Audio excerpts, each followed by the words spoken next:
منجنیقوں یعنی کیٹاپلٹ سے محمد بن قاسم کا لشکر دیبل کے قلعے پہ پتھر اور گولے برسا رہا تھا، مگر دیبل کا قلعہ فتح نہیں ہو رہا تھا۔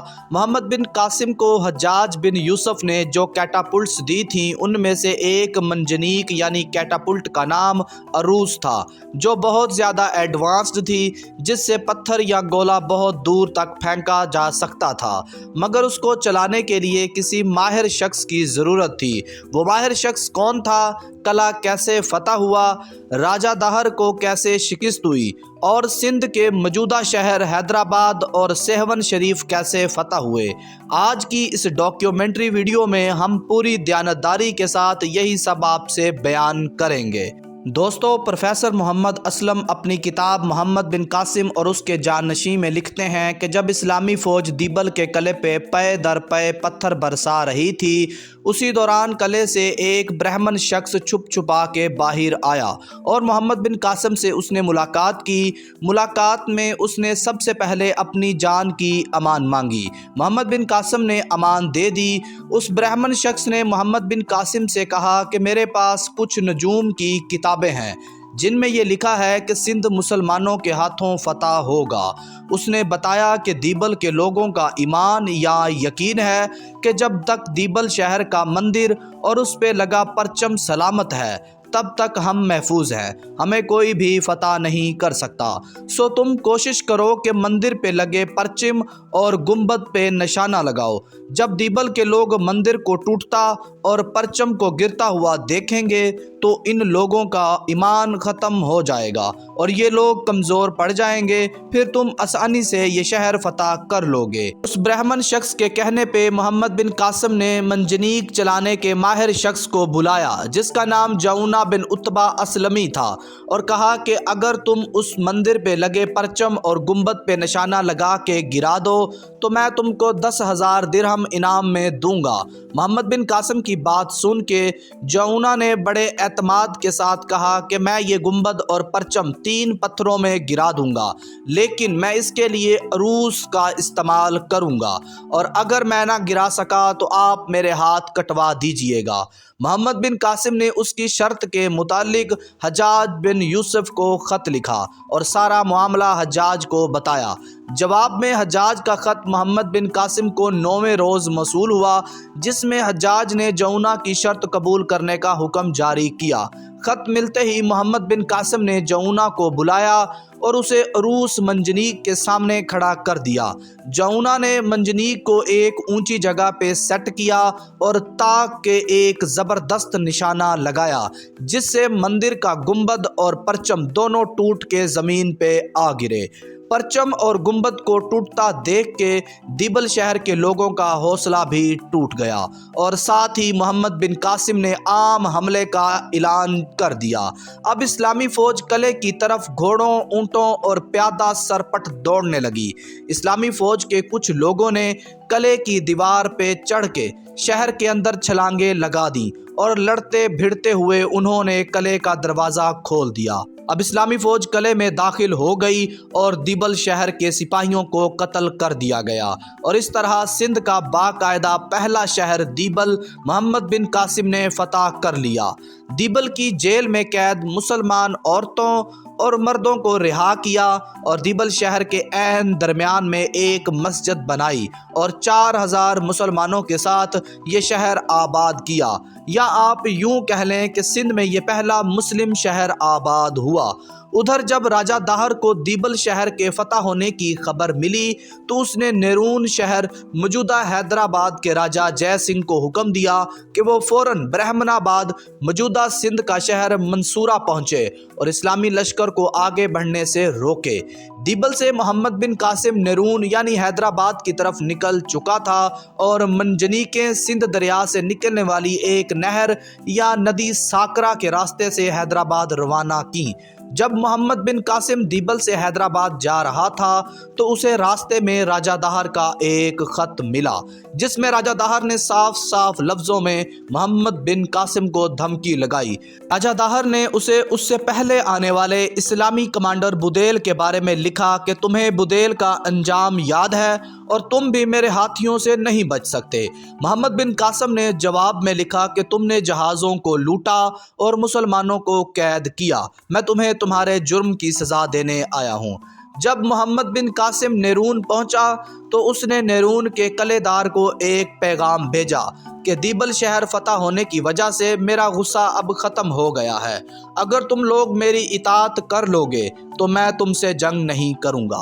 یہ پیغام ملتے ہی نیرون کے قلعے دار نے قلعے کے دروازے کھول دیے اور اسلامی فوج نیرون شہر میں داخل ہو گئی۔ اس طرح یہ شہر بھی محمد بن قاسم نے فتح کر لیا۔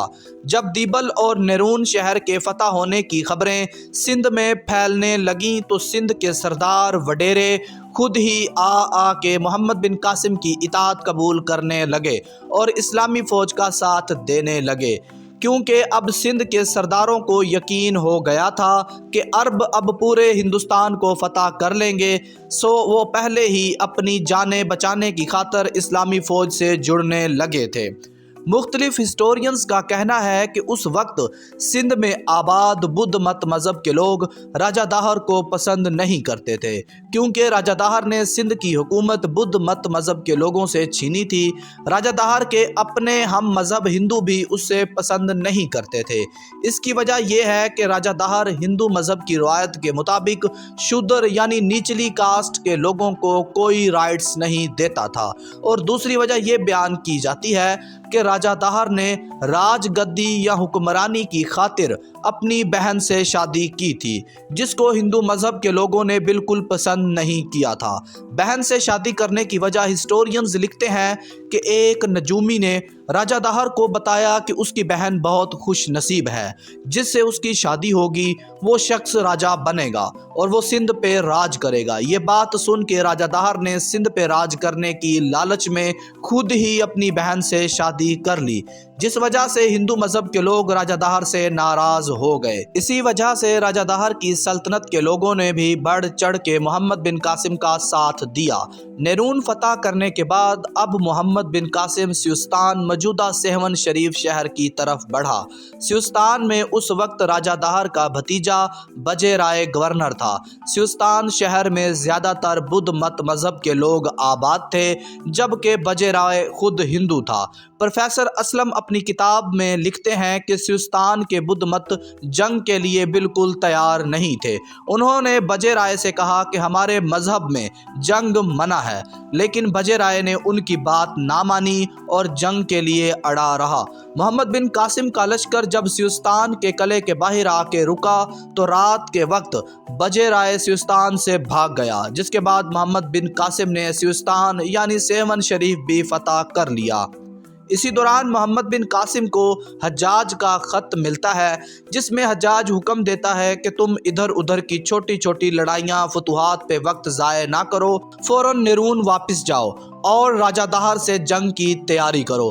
اگر تم راجہ داہر کو جنگ میں ہرا دیتے ہو تو باقی بچا ہوا سندھ خود ہی تمہارا ہو جائے گا۔ خط ملتے ہی محمد بن قاسم فوراً نیرون کی طرف لشکر لے کے چل پڑا، اور راجہ داہر کو جب محمد بن قاسم کے نیرون آنے کی خبر ملی تو اس نے نجومیوں سے مشورہ کیا کہ اب کیا کرنا چاہیے۔ نجومیوں نے راجہ داہر سے کہا کہ نجوم کی کتابوں میں یہ صاف صاف لکھا ہے کہ سندھ مسلمانوں کے ہاتھوں فتح ہو کے ہی رہے گا، مگر راجہ داہر نے پھر بھی ہمت نہ ہاری بلکہ جنگ کی تیاری شروع کر دی۔ اور ادھر محمد بن قاسم نیرون سے لشکر لے کے اب راجہ داہر کے شہر الور کی طرف بڑھنے لگا۔ الور شہر کا نام آج کل اروڑ ہے۔ یہ سندھ میں روہڑی سے 3 میل مشرق کی طرف واقع ہے، جس کے کھنڈرات آج بھی موجود ہیں۔ الور پہنچنے کے بعد اسلامی لشکر الور کے شہر کے بالکل سامنے فرکوش ہو گیا اور اپنی منجنیکوں کے منہ الور شہر کی طرف کر کے سیٹ کر دیے۔ معروف ہسٹورین یعقوبی لکھتے ہیں کہ الور شہر کی دیواریں بہت موٹی تھیں۔ محمد بن قاسم نے الور شہر پہ منجنیکوں سے پتھر، گولا اور گرم تیل پھینکنا شروع کر دیا۔ راجہ داہر ابھی تک اپنے قلعے میں ہی تھا۔ باہر سے اسلامی فوج منجنیکوں سے پے در پے حملے کر رہی تھی۔ یہ سلسلہ تقریباً 9-10 دن تک جاری رہا۔ آخر کار 10 رمضان المبارک 93 ہجری کو راجہ داہر 40,000 کی فوج لے کے مکمل تیاری کے ساتھ اپنے قلعے سے باہر نکلا اور راجہ داہر خود ایک سفید ہاتھی پہ سوار ہو کے اپنی فوج کو لیڈ کر رہا تھا۔ جنگ شروع ہوتے ہی دونوں فوجیں آپس میں ٹکرائیں اور پوری قوت سے ایک دوسرے پہ حملے کر رہی تھیں۔ تلواروں کی چھنکار سے میدان گونجنے لگا۔ شدید گرمی کی وجہ سے تلواریں ٹکرانے سے چنگاریاں نمودار ہوتیں۔ یہ جنگ سارا دن جاری رہی۔ سپاہی بغیر رکے لڑتے رہے۔ راجہ داہر اپنے سفید ہاتھی پہ سوار تیر چلا رہا تھا اور تاک تاک کے مسلم فوجوں پہ نشانے لگا رہا تھا۔ علامہ بلازری اس جنگ کے متعلق لکھتے ہیں کہ اس سے پہلے ایسی خطرناک جنگ ہم نے نہ تو کبھی دیکھی اور نہ کبھی سنی۔ صبح سے شام ہو گئی مگر ابھی تک جنگ کا کوئی فیصلہ نہیں ہو رہا تھا۔ راجہ داہر کی فوج اور اسلامی فوج دونوں ڈٹ کے لڑ رہی تھی۔ کوئی بھی میدان چھوڑنے کو تیار نہیں تھا۔ جنگ کے دوران اچانک راجہ داہر کے ہاتھی پہ نفت گرا یعنی گرم تیل گرا، جس وجہ سے ہاتھی بلبلا اٹھا اور ادھر ادھر بھاگنے لگا۔ بھاگتے بھاگتے ہاتھی ایک ندی یا جوہڑ میں پھنس گیا۔ یہ دیکھتے ہی اسلامی فوج کے تیر اندازوں نے راجہ داہر پہ تیر کی برسات کر دی۔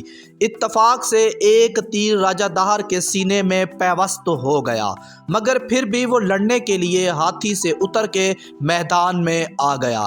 اتنے میں کلاب کے مجاہد نے اس کے ماتھے پہ تلوار سے ایک زبردست وار کیا، جس وجہ سے راجہ داہر کی موت ہو گئی۔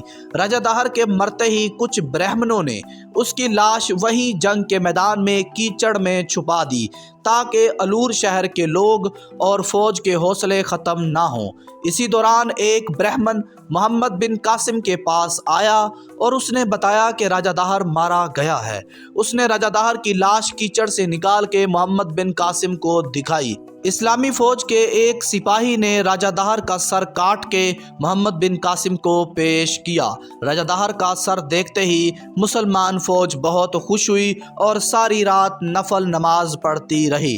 راجہ داہر کے مرنے کے بعد 10,000 سپاہی میدان چھوڑ کے بھاگ گئے اور راجہ داہر کی بیوی رانی بائی کے پاس قلعہ راوڑ میں چلے گئے۔ یہ رانی بائی راجہ داہر کی وہی بہن تھی جس سے راجہ داہر نے شادی کی تھی۔ اس کے بعد محمد بن قاسم نے راوڑ کے قلعے پہ حملہ کر دیا اور منجنیقوں سے قلعے پہ پتھر اور گولے برسائے۔ جب یہ قلعہ فتح ہوا تو رانی بائی نے خود کو آگ لگا لی تھی۔ اس کے بعد محمد بن قاسم نے ملتان پہ حملہ کیا۔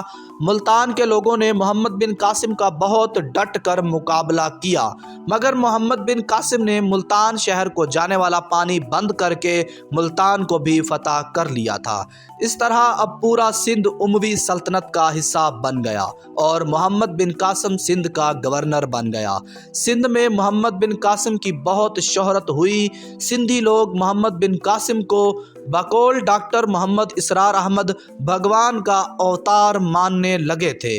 سندھی اموی خلیفہ سے بھی زیادہ محبت محمد بن قاسم سے کرتے تھے۔ اس کے بعد دوستو سندھ کا نظام مکمل طور پہ صحیح چل رہا تھا۔ تبھی 95 ہجری میں محمد بن قاسم کا سرپرست یعنی سسر حجاج بن یوسف مر جاتا ہے۔ حجاج کی موت کے بعد خلیفہ ولید بھی وفات پا جاتا ہے۔ خلیفہ ولید کی جگہ اس کا بھائی سلیمان بن عبد الملک بادشاہ بن جاتا ہے۔ اموی سلطنت میں یہ تبدیلی محمد بن قاسم کے لیے بہت خطرناک ثابت ہوئی۔ سلیمان نے بادشاہت کے تخت پہ بیٹھتے ہی نئے حکم جاری کیے۔ اس نے محمد بن قاسم سے اس کا منصب سلب کر لیا اور اس کی جگہ یزید بن ابی قبشہ سسکی کو سندھ کا والی مقرر کر دیا۔ خلیفہ سلیمان نے یزید بن قبشہ کو حکم دیا کہ تم سندھ جاؤ اور سندھ کا کنٹرول اپنے ہاتھوں میں لے لو اور محمد بن قاسم کو گرفتار کر کے عراق بھیج دو، اور یزید بن قبشہ نے ایسا ہی کیا۔ دوستو خلیفہ سلیمان کو حجاج بن یوسف سے دشمنی تھی، جس وجہ سے جب سلیمان بادشاہ بنا تو اس نے حجاج کے تمام دوستوں اور رشتہ داروں کو سزائیں دینا شروع کر دی۔ حجاج تو پہلے ہی مر چکا تھا۔ محمد بن قاسم حجاج کا داماد تھا، اس لیے خلیفہ سلیمان نے محمد بن قاسم کو گرفتار کر لیا اور گائے کی کھال میں لپیٹ دیا، جس سے محمد بن قاسم کا دم گھٹنے سے انتقال ہو گیا، اور یوں ایک عظیم فاتح کی زندگی کا ایک باب ہمیشہ ہمیشہ کے لیے ختم ہو گیا۔